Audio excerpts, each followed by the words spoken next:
Hello. In this tutorial, we will take a look at how do we rename a file and a folder. So let's take a look at first an example of how do we rename a folder.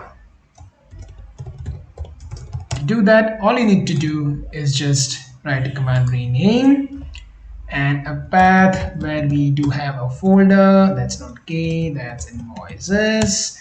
And then you will also pass on a new name, and then again pass on the folder name that you would like to rename. So I just would like to rename it as invoices renamed and hit enter, and as you can see the folder name is changed to invoices renamed.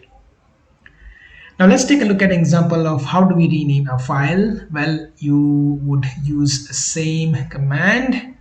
So all I'm going to do is just remove the folder name, and instead of that I'll be putting a file that I would like to rename.